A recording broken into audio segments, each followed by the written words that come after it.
अस्सलाम वालेकुम। हमने स्टार्ट किया हुआ chapter probability, six chapter.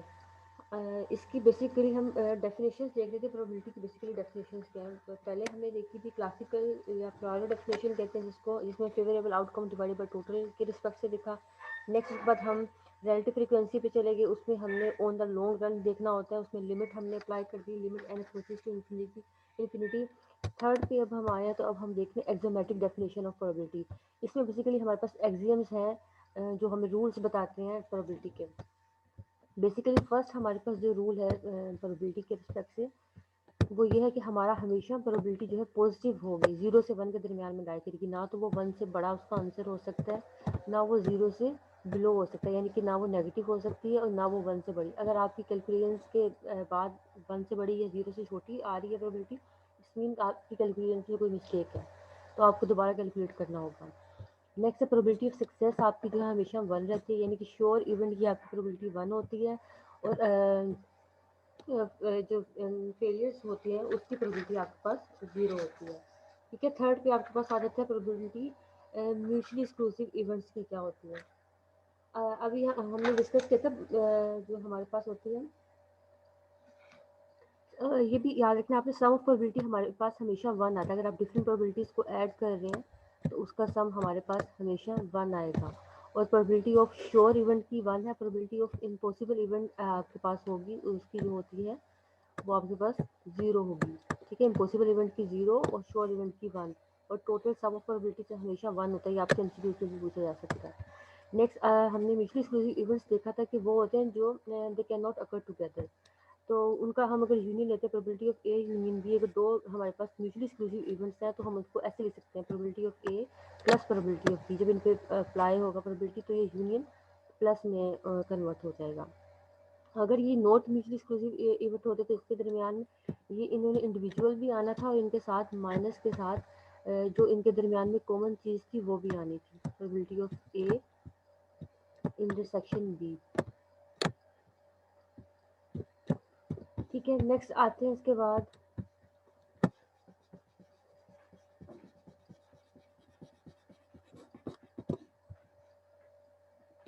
Next हम आते हैं इसके बाद, it is to be emphasized that the geometric theory of probability assume some some probability is defined as a non-negative and real number is to be attached to each sample point e, and the sum of all such numbers must be equal to 1. अब इसको जब हम question के through करेंगे तो आपको ज़्यादा clear होगा। नेक्स्ट इसके बाद हमारे पास लास्ट फोर्थ आ जाता है, प्रोबेबिलिटी ऑफ एन इवेंट को हम कैसे डिफाइन करते हैं। ये मैंने आपको पहले भी बताया था कि प्रोबेबिलिटी ऑफ ए को हम ऐसे लिखते हैं कि फेवरेबल आउटकम या फिर पर्टिकुलर जो इवेंट है उसका outcome divided bye sample space. अब ये आपके पास एन ऑफ ए और एन ऑफ एस के फॉर्म में आप लिखेंगे। जब क्वेश्चन करेंगे तो आपने इसको हमेशा ऐसे लिखना होगा, n of A divided by n of S, यानी कि उस पर्टिकुलर इवेंट का जो है नंबर और टोटल सैम्पल स्पेस के नंबर्स कितने आते हैं, ये आपने इस तरह से लिखना होगा प्रोबेबिलिटी में। If an event A is defined to be sample space S, then its probability will be equal to the sum of the probabilities of all sample points that include in the probability of A. ये तो आपको पता है probability of ए में मैंने आपको बताया कि जो आपका एन ऑफ एस होगा वो जो टोटल सैम्पल स्पेस होगा उसके नंबर ऑफ पॉइंट्स होंगे। when all the n possible outcome of random sample experiment are equally likely to occur, then each outcome is assigned 1 by n. For example ये देखिए मैंने यहाँ पे ये एग्जाम्पल दी है 1/, अगर आप जो है डाइस को थ्रो करते हैं तो उसका जो है 1 के आने के चांसेस 1/6 है। ठीक है, 6 में से 1 आ सकता है, 1 टाइम ही आ सकता है। अगर आप 2 को यानी कि सेकेंड टाइम मतलब थ्रो करते हैं, फर्स्ट यानी कि आप थ्रो करते हैं तो हो सकता है कि वो आपका 2 आ जाए, तो 2 के आने के चांसेस 1 है आउट ऑफ 6 इसके पॉसिबल आउटकम होते हैं ना, आपको पता है डाइस में 1 2 3 4 5 6 आपके होते हैं डिजिट्स। आप 6 के आने के चांसेस भी 1/6 है, यानी कि हर इवेंट के आने के चांसेस इक्वली लाइकली हैं। तो ये हमारा जो है टोटल सैम्पल स्पेस 6 है, यानी कि 6 उसके पॉसिबल चांसेस हैं टोटल, और एन ऑफ ए यानी कि पर्टिकुलर इवेंट आने के चांसेस हैं आपके 1, जैसे कि यहाँ 1 के आने के चांसेस 1 है, 2 के आने के भी चांसेस 1 है, 6 के आने के भी चांसेस 1 है। Next it is interesting to note that classical definition of probability of m over n greater than equal to 0, ये आपको पता है कि प्रोबेबिलिटी में कभी नेगेटिव नहीं होना, और प्रोबेबिलिटी ऑफ श्योर इवेंट उन्होंने कह दिया कि 1 है। If A and B are mutually exclusive events,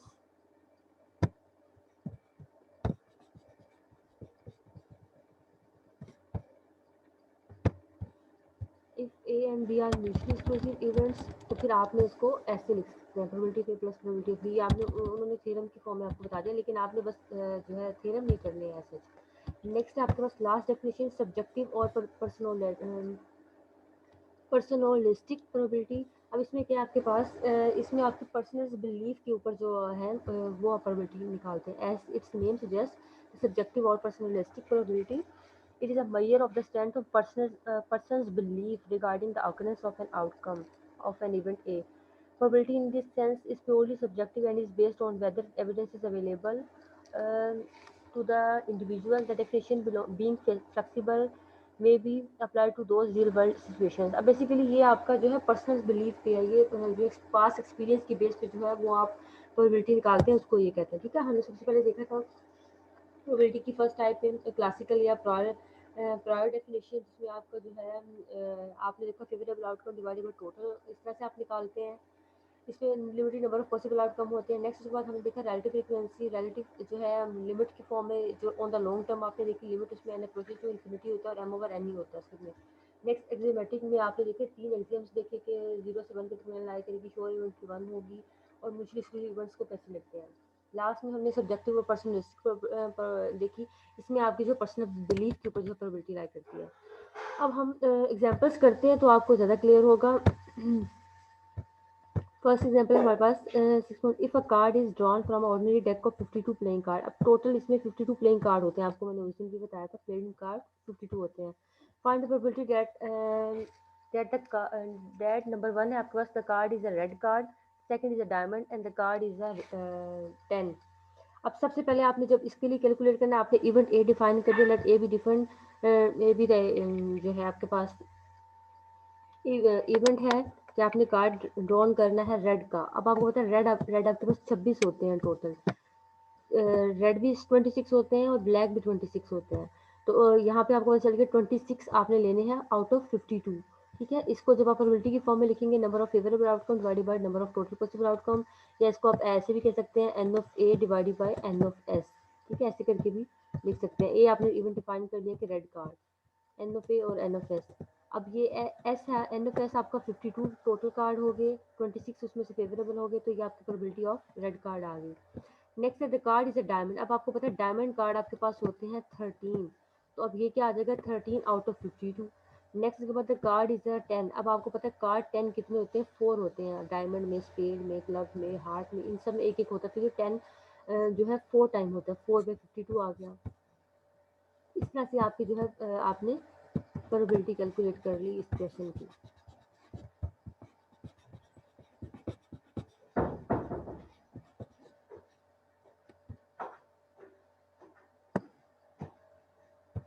next आता है इसके बाद ये 4 पे 52, इसको मजीद सिंप्लीफाई करके 1/13 आ गया। नेक्स्ट एग्जांपल है 6.5, a fair coin is tossed 3 times, what is the probability that at least one head appears। अब आपको पता है कि आप फेयर कोइन को टॉस करना है 3 टाइम। अब उसके जो टोटल सैम्पल स्पेस इसके ये बन जाएंगे कि आपका हो सकता है तीनों जो है टाइम हेड हेड आ जाए, या फिर हेड हेड टेल आ जाए, या हेड टेल हेड आ जाए, या टेल हेड हेड, या हेड टेल टेल, यानी कि इसकी पॉसिबल आउटकम्स है। 2⁻³ जो है बेसिकली वो हमारा फार्मूला होता है जिसके थ्रू हम नंबर ऑफ पॉसिबल आउटकम निकालते हैं, 2⁻³ तो हमारे पास 8 पॉसिबल आउटकम्स आएंगे। अब 8 पॉसिबल आउटकम बनाने का तरीका यह है कि हो सकता है कि वो तीनों हेड हो जाएं, हो सकता है कि वो लास्ट वाले पे टेल आ जाए, 2 हेड हो जाएं, फिर दरमियान वाले पे टेल आ जाए, आसपास यानी कि जो हेड हो जाए, या फिर फर्स्ट में जो टेल है लास्ट और बाकी दोनों हेड हो जाए। इस तरह से हम आपने सारी पॉसिबिलिटीज़ लिख दी कि ये इसके पॉसिबल वेज हैं, इस वेज में ये आ सकता है आपके पास सैम्पल स्पेस में। तो एन ऑफ एस आपके पास 8 हो गया।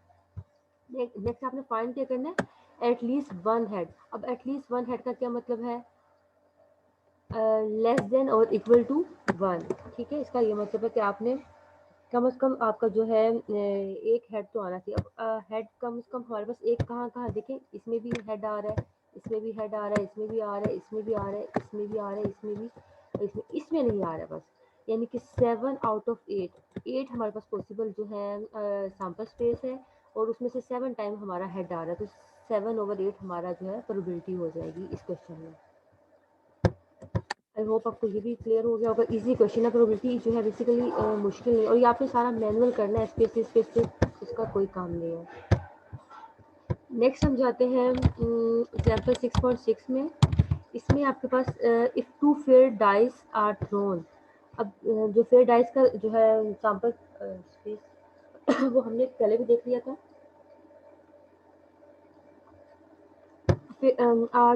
If two fair dice are thrown, what is the probability of getting double six?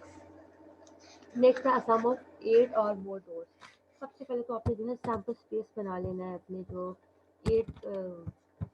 2 जो है उनका डाइस का। अब ये पॉसिबल वेज मैंने आपको बताया था कि हो सकता है कि 1-1 आ जाए या फिर 1-2 आ जाए, 1-3 आ जाए। ये इसके नंबर ऑफ पॉसिबल वेज हैं कि इस सैम्पल स्पेस में कुछ भी आ सकता है। ठीक है, ये आपने 36 बन गए सैम्पल पॉइंट्स आपके। इसमें आपने 6 रेज़ टू पावर 2 लेना है, यानी कि आपके 6 होते हैं उसके पॉसिबल, और उसके नेक्स्ट आपने 2 उसके वो ले लिया 2 डाइस से आपके। जिस तरह प्रीवियस क्वेश्चन में आपने 2 रेज़ टू पावर 3 लिया था, वो इसलिए लिया था कि हेड और टेल आने के 2 चांसेस होते हैं, हेड आ गया या टेल आ गया। तो 3 आपने जो उनको लिया था कोइंस को, इसलिए 2 रेज़ टू पावर 3। अब यहाँ पे आपके पास पॉसिबल वेज हैं 1 2 3 4 5 6 हैं, और 2 आपने डाइस लिए हैं, इसलिए 6 2 रेज़ टू पावर 2 आप, इसका मतलब नंबर ऑफ पॉसिबल वेज आपके 36 बनेंगे। आपने ये सैम्पल स्पेस बना लिए सारे, टोटल सैम्पल स्पेस हमारे 36 हो गए। नेक्स्ट फर्स्ट में आपका क्या था, फर्स्ट पार्ट में आपने करना था डबल सिक्स। अब डबल सिक्स आपका सिर्फ और सिर्फ इस पॉइंट पे आ सकता है, इसके अलावा कहीं पे भी डबल सिक्स नहीं आ सकता। तो ये आपने इवेंट डिफाइन कर लिया, let A B that event that double six. अब ये एक वन टाइम ही आ सकता है, 1/36 हमारा हो गया। एन ऑफ ए आपका हो गया 1 और एन ऑफ एस 36, 1/36। सेकेंड आपका है सम ऑफ 8 और मोर डॉट्स। अब सम ऑफ 8 और मोर डॉट्स क्या हो सकते हैं आपके पास, जिसका सम 8 हो या उससे ज़्यादा हो। देखिए यहाँ पे इसका सम आ रहा है 8। नेक्स्ट इसका 5 और 3 का भी 8 आ रहा है, 4 का भी 8 आ रहा है, 5 3 का भी 8, 6 2 का, यानी कि जो ये सारे हैं आपके पास, इनका जो है सम 8 आ जाएगा, 8 या उससे ज़्यादा। ठीक है, इसका मतलब आपने ये पॉइंट्स काउंट कर लेने कितने हैं, 1 2 3 4 5 6 7 8 9 10 11 12 13 14 15 टोटल पॉइंट्स बनेंगे। 15 आउट ऑफ 36 आपकी इसकी प्रोबेबिलिटी हो जाएगी। ठीक है, सिंपल इवेंट्स है बेसिकली। तो इस सेकंड पार्ट में आपका आ जाएगा 15/36। इस तरह से आपकी जो है ये एग्जाम्पल का पार्ट भी हो जाएगा।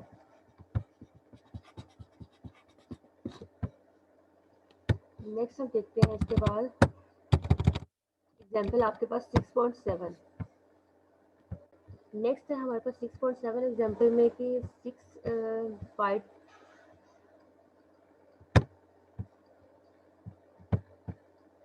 White balls and 4 black balls. अब हम सबसे पहले लिखेंगे वाइट बॉल्स कितनी है हमारे पास, 6 है।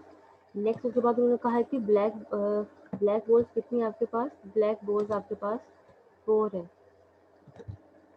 ठीक है, 6 आ गए और वो 4 आ गए। Next which are indistinguishable apart, colour are place in a bag if 6 balls are taken. अब टोटल हमारे पास बॉल्स कितनी हैं, 10।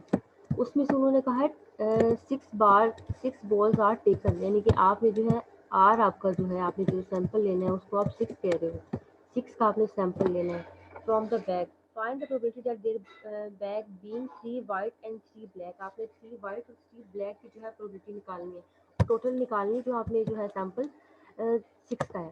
इट्स मीन सबसे पहले तो आपका टोटल सैंपल स्पेस बन जाएगा, वो क्या होगा 10 आपका जो है टोटल है, 10 में से आपने 6 निकालने हैं, तो ये नंबर ऑफ सैंपल पॉइंट्स या पॉसिबल आउटकम्स जो जिसको आप सैंपल स्पेस बोलते हैं वो आ जाएगा 10C6। ठीक है, अब इसमें आपका जो है कॉम्बिनेशन यूज होगा, क्योंकि आप विदाउट ऑर्डर निकाल रहे हैं, अगर परमोटेशन यूज़ करते हैं जब आपका कोई ऑर्डर मैटर करता हो।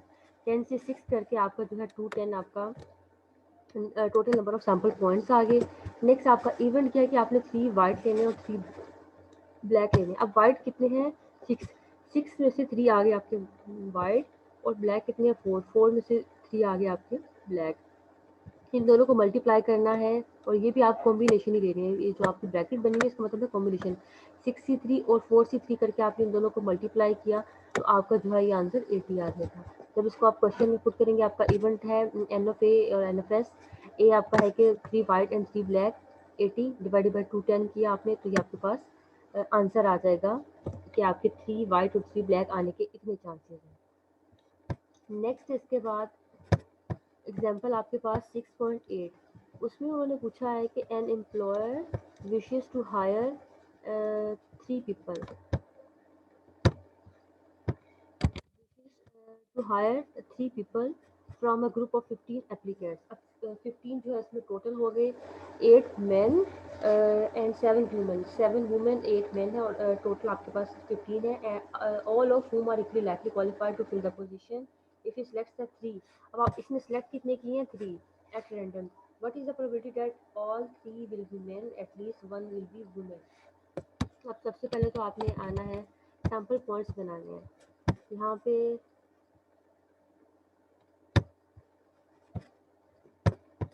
आपका जो है वुमेन है आपकी 7 और मेन है 8 और टोटल के सबसे पहले आपने जो है पॉइंट्स अलग कर लेने थे। टोटल है इसमें 15 और सैंपल कितने का लिया उन्होंने?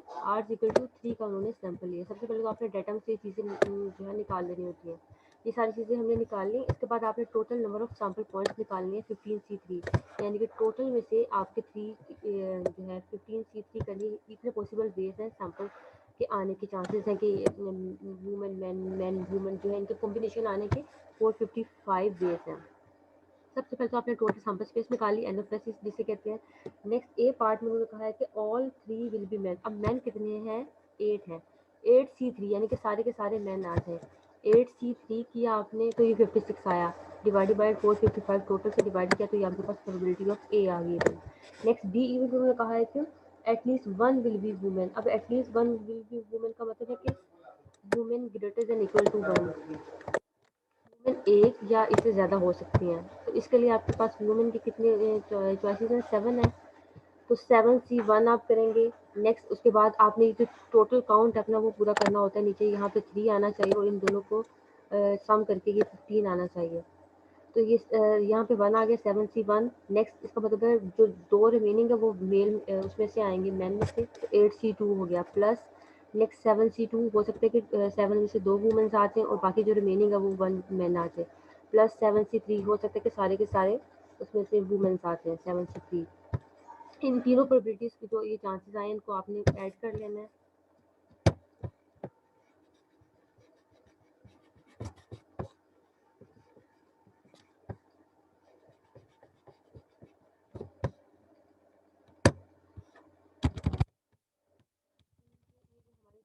जो पॉसिबल ये थे वेज इनको हमने ऐड कर लिया, 399 हो गया। 399 डिवाइडेड बाई टोटल हमारा जो सैम्पल पॉइंट था उनको रख दिया तो हमारे पास ये प्रोबेबिलिटी आ गई इसी की एटलीस्ट 1 विल बी वुमेन।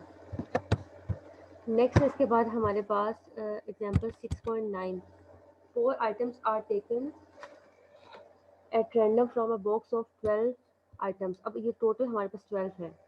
ठीक है, सबसे पहले हम टोटल लिख लें। टोटल है हमारे पास 12। नेक्स्ट इसके बाद क्या कहा है? The box is inspected if more than 1 item is to found to be faulty. अब आपने जो है बॉक्स को रिजेक्ट करना है। सॉरी, यहाँ पे रिजेक्टेड लिखा हुआ है। बॉक्स जो है आपका रिजेक्ट होगा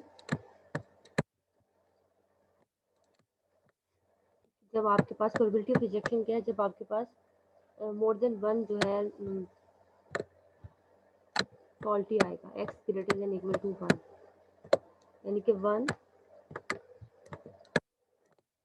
अगर आपका जो एक से ज़्यादा फॉल्टी आ गया तो इसका मतलब आपका जो है बॉक्स रिजेक्ट होगा। इसका मतलब एक्सेप्ट कब होगा आपका बॉक्स? जब आपके पास 0 या 1 यानी कि या तो एक या कोई भी नहीं फॉल्टी आए तो फिर आपका जो है बॉक्स एक्सेप्ट होगा। ये एक्सेप्टेंस की प्रोबेबिलिटी होगी।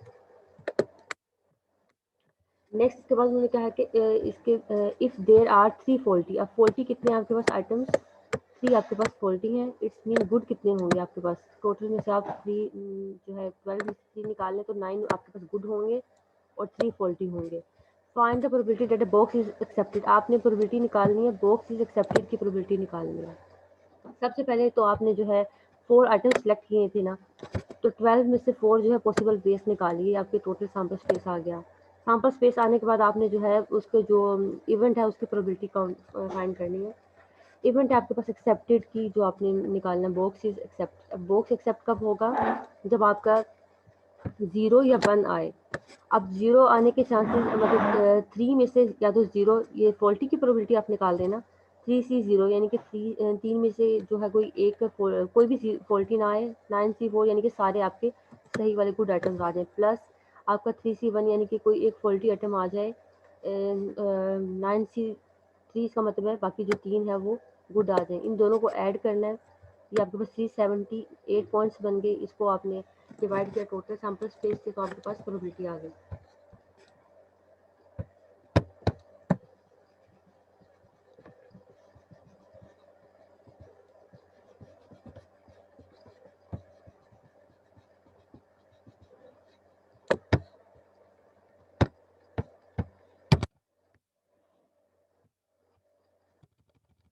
सर, लास्ट ऑफ प्रोबेबिलिटीज इनको आपने देखे ना, ये आपकी एमसीक्यूज के लिहाज से थोड़े बहुत इंपॉर्टेंट है। इफ 5 इज इम्पॉसिबल इवेंट, तो आपको बताया था इम्पॉसिबल इवेंट की प्रोबेबिलिटी 0 होती है, श्योर इवेंट की प्रोबेबिलिटी आपके पास 1 होती है।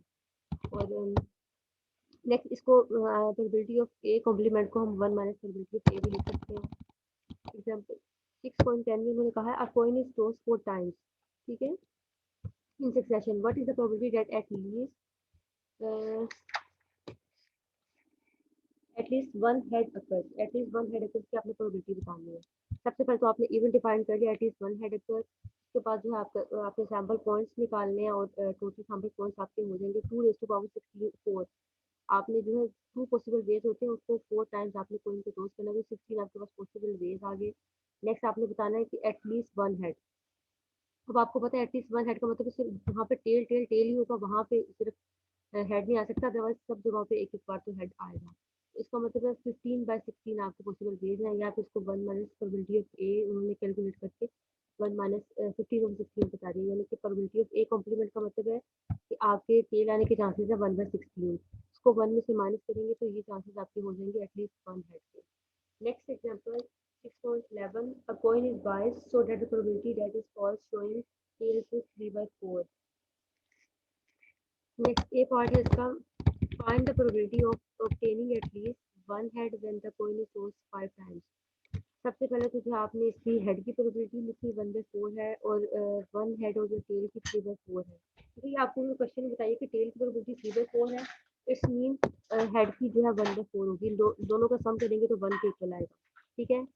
ये आ गई आपके पास टेल की प्रोबेबिलिटी, ये आ गई आपके पास हेड की प्रोबेबिलिटी। नेक्स्ट होता है कि 5 टाइम्स जो कॉइन को टॉस करना है, तो उसका सबसे पहले इवेंट डिफाइन करेंगे।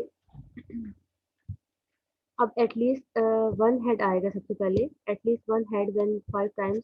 अब आपने इसका ये जो है 1 minus probability of A event जो है कॉम्प्लीमेंट वाले इवेंट के थ्रू किया, 1 माइनस 3/5 किया, तो ये आपके पास चांसेस आ जाएंगे। नेक्स्ट बी में भी इसी तरह से सिमिलरली, बी में आपने एन फाइंड करना है। हाउ मेनी टाइम्स का मतलब है कि आपने एन बताना है, must be coin toss so that probability of obtaining at least one head is greater than 0.98।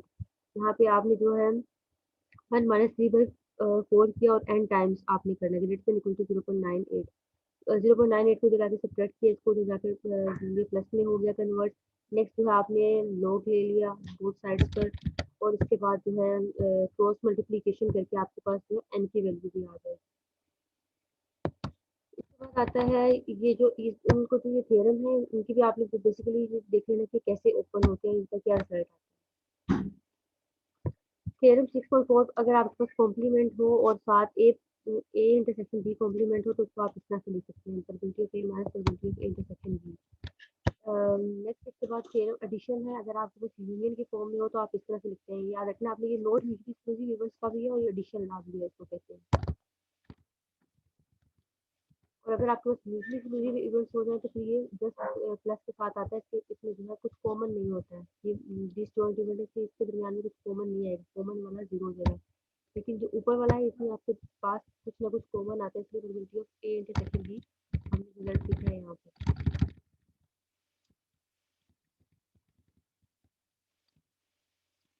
6.12 example है, if a card is selected at random from a deck of 52 playing cards, अब 52 आपके पास टोटल हो गए, what is the probability that card is a glove or a face card or a both।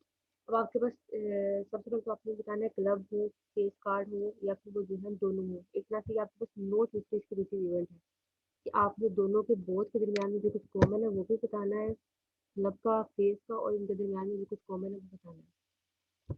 सबसे पहले हमने कह दिया let A B represent the event card selected, और क्लब बी आपका हो गया कार्ड फेस, और ए इंटरसेक्शन बी हो गया जिसमें वो दोनों आएंगे।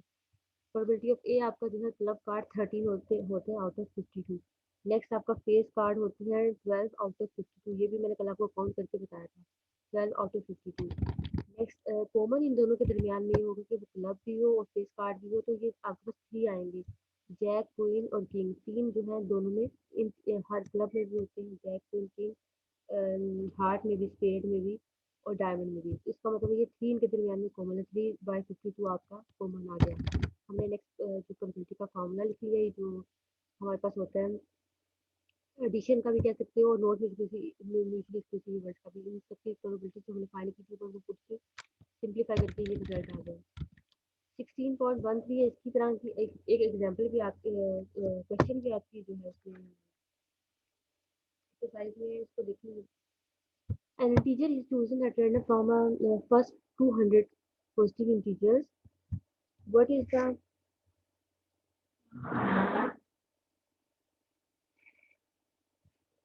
what is the probability that the integer chosen is divisible by 6 or by 8? सबसे पहले सैम्पल स्पेस हमने बता दी कि n प्लस आपके पास 200 आ जाएगा। ठीक है, 200 फर्स्ट पॉजिटिव इंटीजर है, 1 से लेकर 200 तक आपके पास पॉजिटिव इंटीजर का सैम्पल स्पेस 200 आ गया। नेक्स्ट आपने इवेंट निकालना है ए और बी। ए इवेंट है आपके पास डिविजिबल बाय 6, और नेक्स्ट आपके बाद डिविजिबल बाय 8। फिर इनके दरमियान में कॉमन भी आएगा, इंटरसेक्शन भी। ठीक है, ये भी हमारे पास नोट म्यूचुअल का केस है या एडिशन का वो है। सबसे पहले आपने एन ऑफ ए लिख लिया, 200 डिवाइडेड बाई 6 आपने जो है ये वाली ब्रैकेट लिखनी है, क्योंकि कोई पॉइंट्स भी आएगा तो आपने पॉइंट्स को इग्नोर करके जस्ट 33 लिखना है। एन ऑफ बी आप इसमें भी आपने जो इंटीजर लेना है रिजल्ट होल नंबर में, डेसिमल आएगा तो उसको इग्नोर कर देना। N of A intersection B में आपने ये करना है 200 डिवाइडेड बाई 24। ठीक है, ये जो आपका 24 है ये किस तरह से आया है,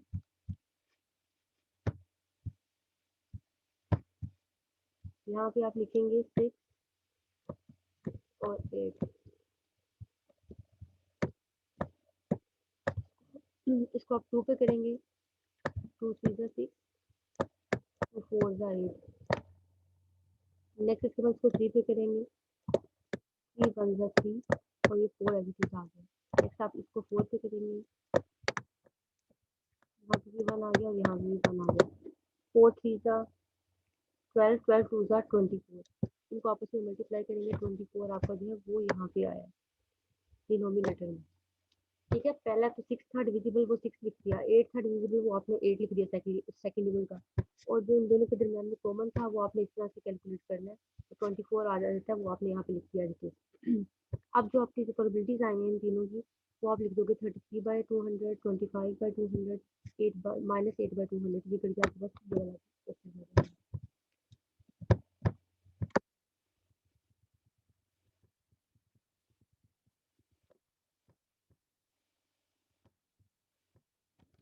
नेक्स्ट आता है 6.1 आपके पास, A pair of dice are thrown, find the probability of getting a total of either 5 or 11। सबसे पहले तो आपने टोटल सैम्पल स्पेस लिखी, जो मैंने अभी पीछे एग्जाम्पल में देखी थी। आपके पास टोटल जो है सैम्पल स्पेस 36 आ जाएगा, ये वाली जो है सैम्पल स्पेस 36 ये आ गई आपके पास। नेक्स्ट आपने क्या करना है,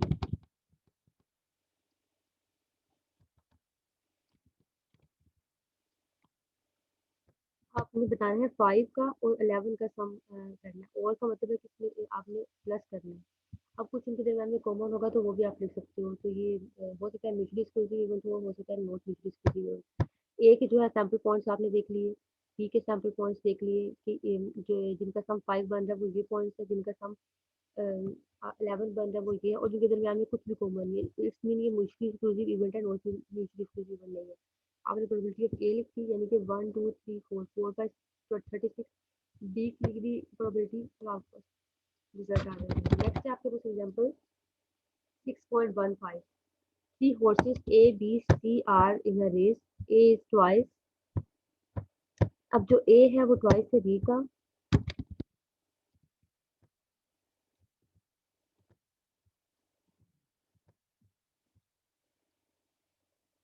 जो ए है आपके पास वो ट्वाइस है बी का। Next B is twice as likely to be C. अब जो बी है वो भी ट्वाइस है सी का।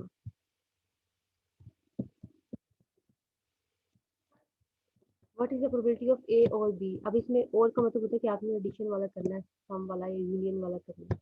अब सी जो है उसको हम लेट कर लेते हैं, लेट सी हमारे पास है पी के इक्वल, कोई भी इक्वल ले लिया, सी हमारे पास पी के इक्वल है। नेक्स्ट इसके बाद जो है हमने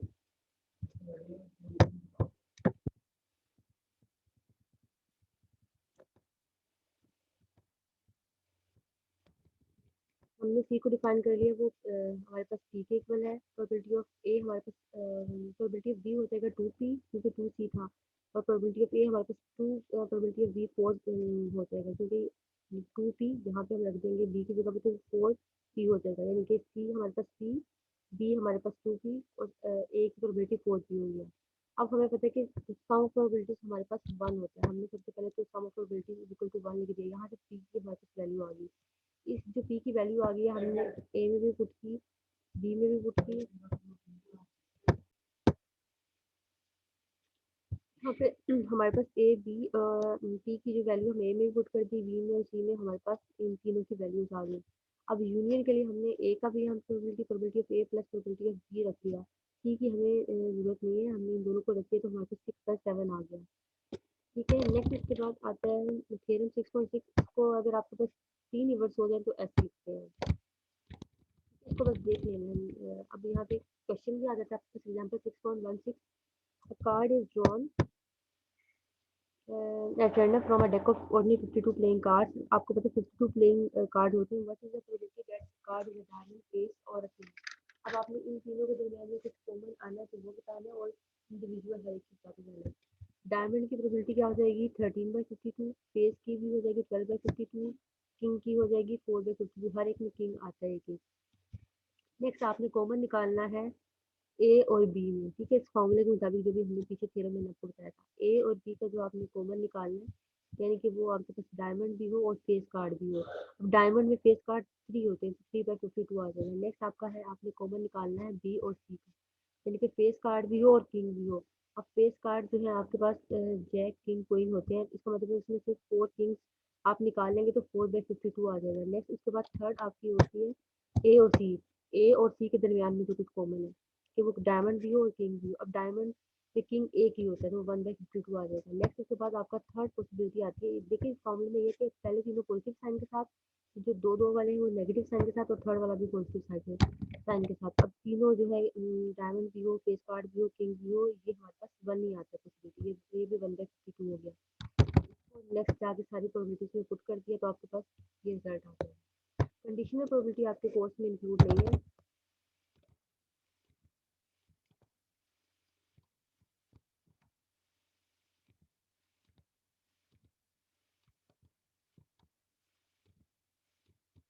मल्टीप्लिकेशन लॉ है आपके कोर्स में।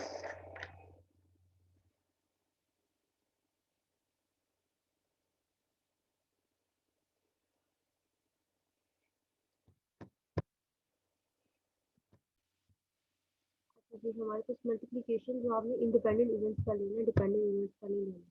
ठीक है, वो कंडीशनल के फॉर्म वाला आपके पास नहीं है, आपके कोर्स में नहीं है। अच्छा ये आता है हमारे पास इंडिपेंडेंट और डिपेंडेंट इवेंट्स के बारे में। If two events are independent then they are not mutually exclusive. अगर आपके पास दो इवेंट्स होंगे वो इंडिपेंडेंट होंगे तो वो म्यूचुअली एक्सक्लूसिव नहीं होंगे, यानी कि उनके दरमियान में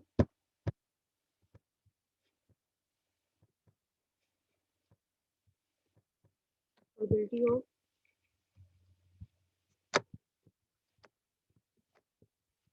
ए इंटरसेक्शन बी 0 होगा, और 0 नहीं होगा। ठीक है, अगर वो दो इवेंट्स आपके पास इंडिपेंडेंट है तो वो म्यूचुअली एक्सक्लूसिव नहीं होंगे, इसलिए इनके दरमियान में ये 0 नहीं होगा, कुछ ना कुछ एग्जिस्ट कर रहा होगा। ठीक है, अब इसकी जो थ्योरी थोड़ी सी देख लें तो उसके बाद आप इनको क्लियर होगा। Independent events can two events A and B in the same sample space are defined to be independent. Statistically independent is the probability that one occurs is not affected whether the other event has not occurred. ठीक है, एक की probability दूसरे को affect ना कर रही हो, देखिए एक दूसरे पर डिपेंड ना कर रही हो, तो आप इसको इंडिपेंडेंट इवेंट कहेंगे। फॉर एग्जांपल बी के इवेंट के आने से ए पे कोई इफेक्ट ना हो, या ए के इवेंट के आने के से बी पे कोई इफेक्ट ना हो, तो इसको आप कहेंगे आपके पास इंडिपेंडेंट इवेंट है। अभी जो हमने स्किप किया है कंडीशनल प्रोबेबिलिटी का, उसमें ये के ऊपर डिपेंड कर रही होती है, यानी कि बी जो है वो ए के ऊपर डिपेंड कर रही होती है, ए की प्रोबेबिलिटी आने के चांसेस बी के ऊपर डिपेंड कर रहे होते हैं, तो उसको कंडीशनल प्रोबेबिलिटी कहते हैं, डिपेंडेंट इवेंट। लेकिन ये इंडिपेंडेंट इवेंट्स में एक दूसरे पे डिपेंड नहीं कर रहे होते हैं। ठीक है, अब इसका जो फॉर्मूला होता है इंडिपेंडेंट का, इफ एंड ओनली इफ, इसको आप ऐसे लिख सकते हैं। जो हमारा पीछे हमने रूल देखा था वो यूनियन के साथ था, उसमें आप सम लिखते थे, probability of A union B is equal to probability of A plus probability of B. अब यहाँ पे probability of A intersection B में आपने जो है इंटरसेक्शन को आपने मल्टीप्लिकेशन में कन्वर्ट कर देना होता है। ठीक है, ये probability of A into probability of B बन जाएगा।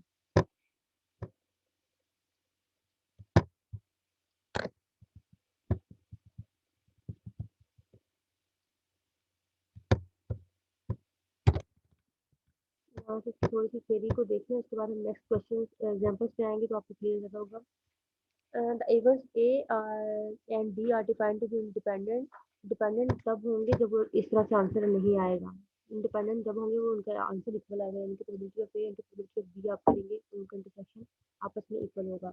This means that the occurrence of one of the event in some way affects the probability of occurrence of the other event। ठीक है, नेक्स्ट इसके बाद आ जाता है, ठीक है, ये हमारे पास इस तरह से आते हैं जॉन टू इवेंट्स इंडिपेंडेंट हो सकते हैं अगर ये आपके आपस में इक्वल ना हो। Next it is to emphasize that the mutually exclusive events A and B are independent if and only if। अब म्यूचुअली एक्सक्लूसिव इवेंट्स जो है इंडिपेंडेंट होंगे अगर आपकी probability of A probability of B is equal to zero होगा। यानी कि वो आपने देखा था कि एडिशन के रूल में भी probability of A union B is equal to probability of A plus probability of B लिखते हैं आप, उसको आप माइनस के साथ जो है मल्टीप्लिकेशन वाला उसके अंदर नहीं आता है। ठीक है, नेक्स्ट इसके बाद आ जाता है which is true when probability of A is equal to zero या प्रोबेबिलिटी ऑफ इन दोनों में से कोई एक जीरो होगा, तभी वो आपस में जो मल्टीप्लिकेशन वाला है वो जीरो हो जाएगा। If both events A and B are non zero probabilities they must have sample points in common। The two events, thus two events that are independent can never be mutually exclusive। अब ये याद रखना, दो events independent है, अगर दो events independent है तो वो कभी भी म्यूचुअली एक्सक्लूसिव नहीं होंगे। ठीक है, म्यूचुअली एक्सक्लूसिव की कंडीशन ही क्या है आपके पास, तो जो आपका probability of A intersection B जो है वो 5 यानी कि जीरो के इक्वल हो। लेकिन इसमें जो है इंडिपेंडेंट इवेंट में हमें पता है कि हम इसको जीरो के इक्वल नहीं लेते हैं, बल्कि हम कहते हैं कि कोई ना कोई स्पेसिफिक वैल्यू आएगी, इस यहाँ पे वैल्यू इन दोनों को मल्टीप्लिकेशन करके कोई वैल्यू के इक्वल आएगा। इसलिए इंडिपेंडेंट इवेंट्स आपके कभी भी जो म्यूचुअली एक्सक्लूसिव नहीं होते हैं। नेक्स्ट के बाद है moreover two events that are mutually exclusive is also dependent events and two events are not mutually exclusive में अदर डिपेंड। अब ये चीज़ें आपने यहाँ से याद रखनी है, एमसीक्यूज में आपसे पूछी जा सकती है। आपका जो है इंडिपेंडेंट इवेंट्स हैं तो वो आपके हमेशा म्यूचुअली एक्सक्लूसिव इवेंट्स कभी सॉरी जो आपके डिपेंडेंट है वो कभी भी म्यूचुअली एक्सक्लूसिव नहीं हो सकते, कैन नेवर बी। क्योंकि आपको पता है कि आपने इसमें probability of A intersection B कुछ ना कुछ एग्जिस्ट करेगा इंडिपेंडेंट में, जबकि आपको पता है म्यूचुअली एक्सक्लूसिव में आपने कहा कि ये जीरो के इक्वल होता है। ठीक है, इसके बाद आता है next two events are mutually exclusive जो है वो डिपेंडेंट होते हैं। ठीक है, ये आप कह सकते हैं कि जो म्यूचुअली एक्सक्लूसिव है वो डिपेंडेंट इवेंट्स होंगे। नेक्स्ट इसके बाद mutually exclusive not mutually exclusive events में भी डिपेंडेंट और इंडिपेंडेंट, जो आपके नॉट म्यूचुअली एक्सक्लूसिव है वो हो सकता है इंडिपेंडेंट हो सकता है डिपेंडेंट हो, कंडीशन पे डिपेंड करेगा। अगर आपके पास इंडिपेंडेंट होंगे दो तो इस तरह से लिख सकते हैं आप, अगर आपके पास जो है एक थ्री इसको भी ऐसे लिख सकते हैं, और म्यूचुअली इंडिपेंडेंट होंगे तीन अगर हो जाएंगे तो उनको आप ऐसे लिख सकते हो। इंडिपेंडेंट का मतलब है कि आपने उनको बस जस्ट मल्टीप्लाई कर देना।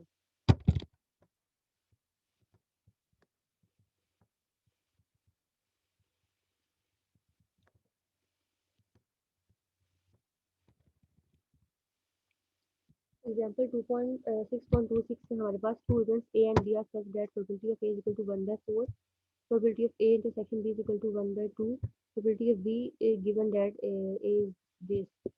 अब आपने बताना है कि ए और बी इंडिपेंडेंट इवेंट्स हैं या नहीं, तो आपने क्या करना होगा, इसका फॉर्मूला हमारे पास है।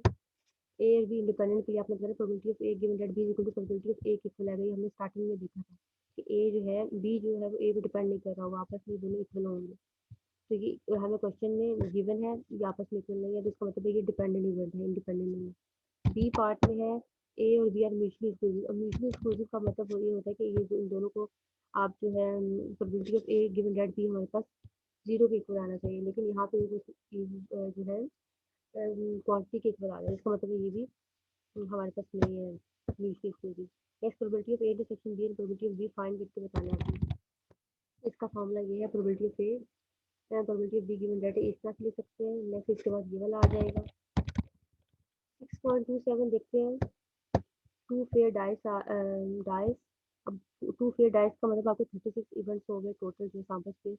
One red and one green, ये आपको उन्होंने बता दिया कलर उसका, एक का रेड एक green are thrown. Let A denote the event let A denote the event that the red die shows an event number and B event and B the event that green die show 5 और 6। अब A का जो है वो आपने even लेना है, B का जो है वो आपने 5 और 6 लेना है। ठीक है, नेक्स्ट इसके बाद उनका show that the events A and B are independent. A और B को जो आपने इंडिपेंडेंट बताना है या नहीं। सबसे पहले आपने जो है ए इवेंट को डिफाइन कर लिया, रेड डाई है और इवन शो नंबर करेगा।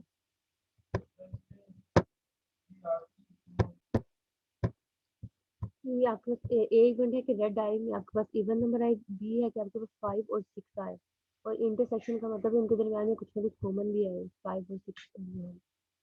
सबसे पहले आपने जो है प्रोबेबिलिटी ऑफ ए कैलकुलेट कर ली। आपके पास जो है इवन नंबर 18/36, आपको पता है हाफ इवन होते हैं हाफ ओड नंबर होते हैं 36, तो आपने सैम्पल स्पेस अभी देखेंगे।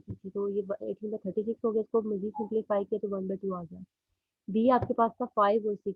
अब इसको आप देखिए 5 और 6 जो है सम कितने इवेंट्स का आ रहा है।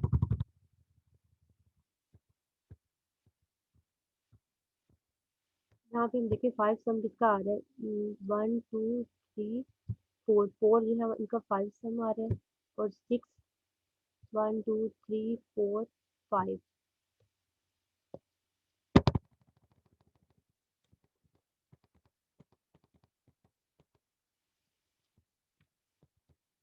यहाँ पे हमारे पास आ गया 12 जो टोटल है जिनका सम है 5 और 6। अब ये आगे 12/36, इसको हम मजीद सिंप्लीफाई करके 1/3 लिख सकते हैं, और इन दोनों के दरमियान में जो कॉमन पॉइंट्स आ रहे थे ये 6/36 हो गया। बाद में आपने इनको जो है देख लिया कि आपस में इक्वल है या नहीं। प्रोबेबिलिटी ऑफ ए ये जो है ये 1/6 आ रहा था, इन दोनों को मल्टीप्लाई करके देखा ये हमारे पास 1/6 आ रहा है या नहीं, तो ये भी 1/6 आ रहा है। इस मीन कि आपस में इवेंट क्या है, इंडिपेंडेंट है।